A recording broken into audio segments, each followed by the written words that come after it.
What is the ape to man? A laughingstock, a thing of shame, and just the same shall man be to the Superman, a laughingstock, a thing of shame. With these provocative words, Friedrich Nietzsche introduced perhaps the most misunderstood concept in modern philosophy, the Übermensch, or Superman. Yet this is not the caped crusader of comic books, nor the blonde-haired ideal of 20th-century fascists, who perverted Nietzsche's vision beyond recognition. The Übermensch represents something far more profound and dangerous to our comfortable assumptions about human nature.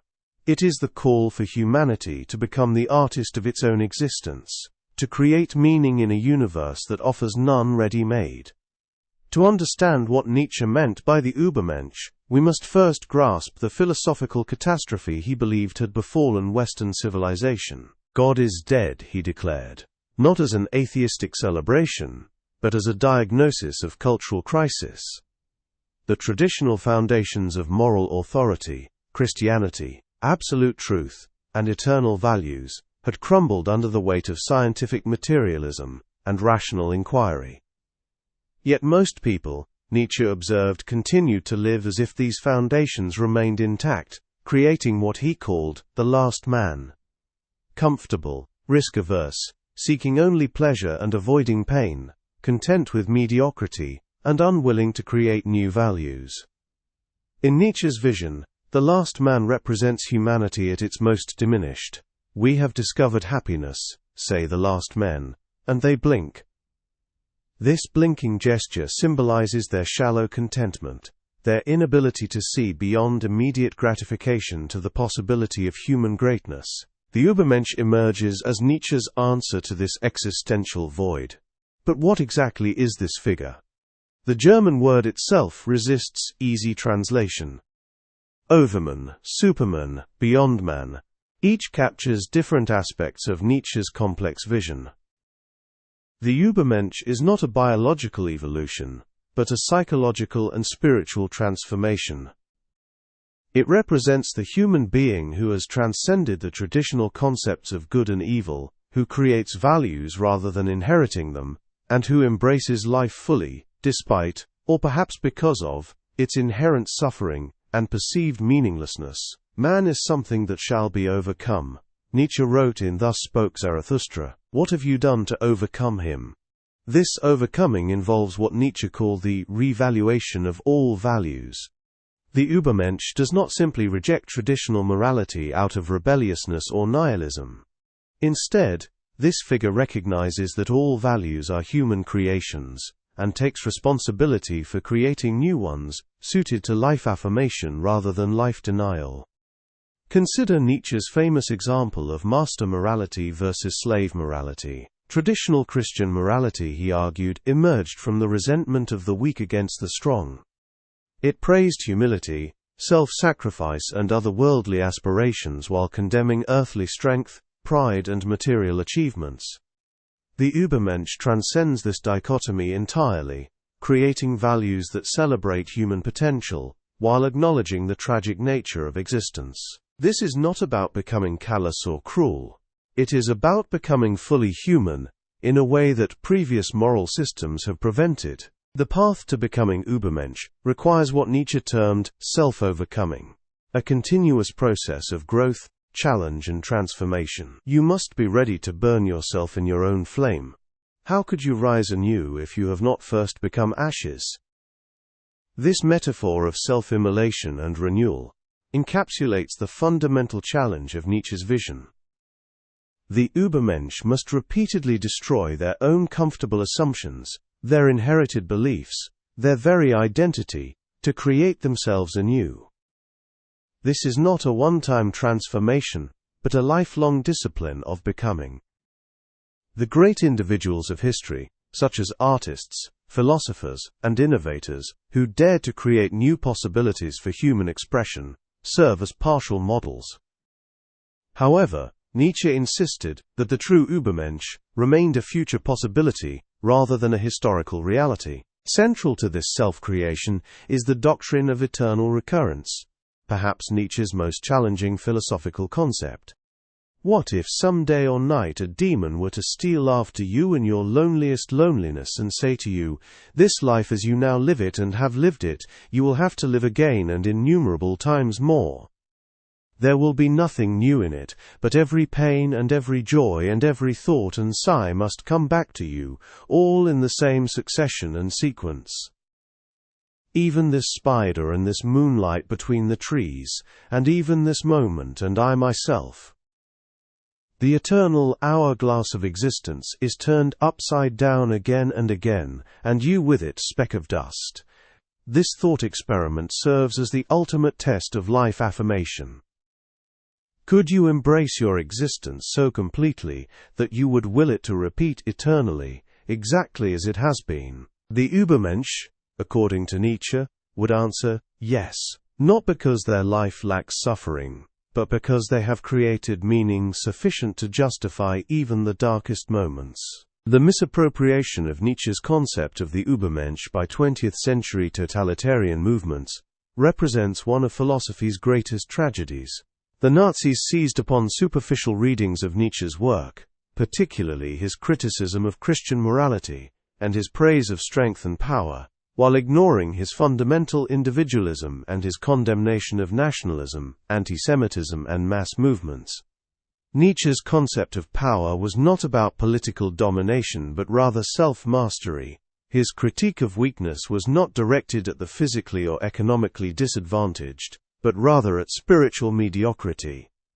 He wrote, "I am not a man, I am dynamite," referring to the potential of his ideas to transform human consciousness, not to spark a political revolution. The true Übermensch, in Nietzsche's vision, would be as horrified by fascist conformity as by any other form of herd mentality. The Übermensch represents radical individualism, not collective ideology, creative self-determination, not submission to a totalitarian state. Understanding the Übermensch requires grappling with Nietzsche's complex relationship to power. When he spoke of the will to power as the fundamental drive of all life, he did not mean the crude desire to dominate others.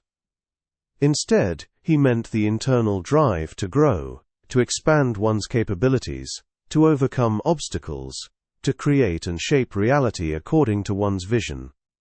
The Übermensch exercises power primarily over themselves, the power to determine their own values, to choose their responses to circumstances, to create meaning from chaos. This internal sovereignty, this refusal to be determined entirely by external forces, represents the highest form of human freedom. As Nietzsche put it, freedom is the will to be responsible for ourselves. The Übermensch takes complete responsibility for their existence, refusing to blame gods, society or circumstance for their condition, while simultaneously working to transform that condition through creative action. The aesthetic dimension of Nietzsche's vision is not to be overlooked.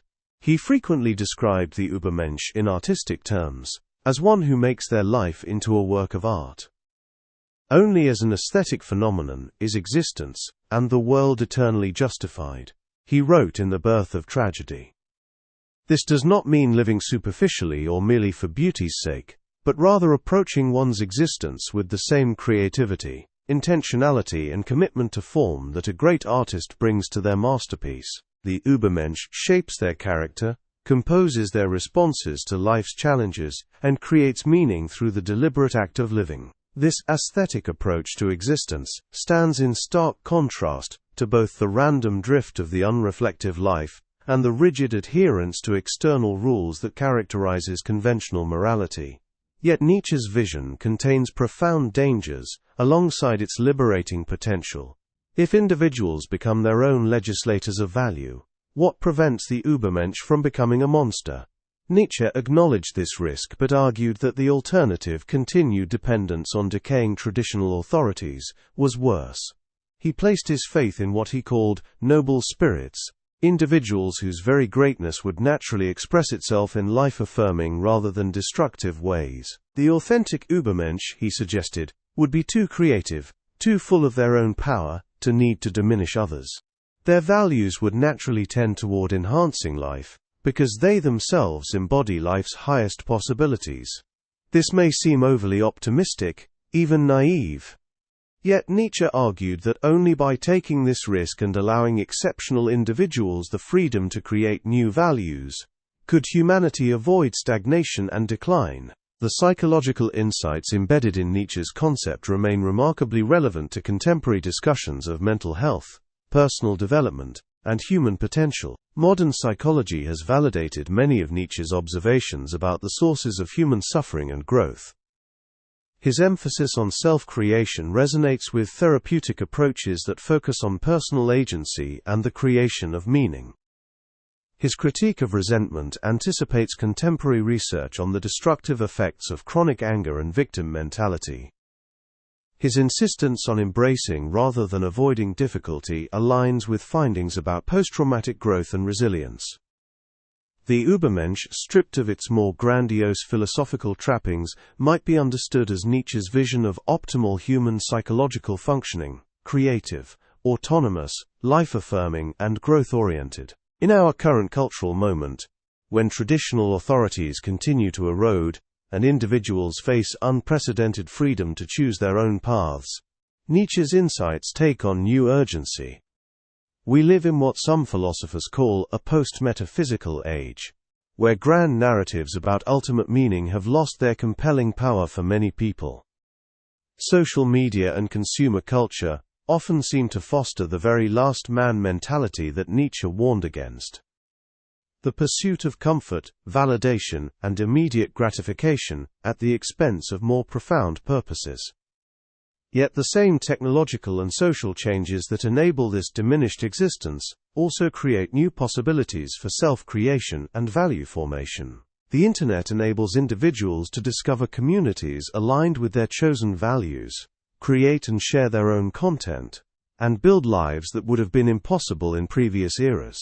The question becomes, will we use this unprecedented freedom to become Übermenschen, or last men? The existential philosophers who followed Nietzsche, figures like Sartre, Camus, and Heidegger, grappled extensively with the implications of his vision. Sartre's famous declaration that we are condemned to be free echoes Nietzsche's insight that we cannot escape the responsibility of self-creation.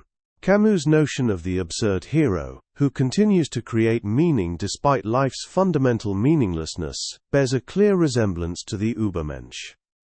Even critics of Nietzsche often end up grappling with the same basic questions he raised. How should we live when traditional authorities no longer provide sufficient guidance? What does it mean to take full responsibility for our existence?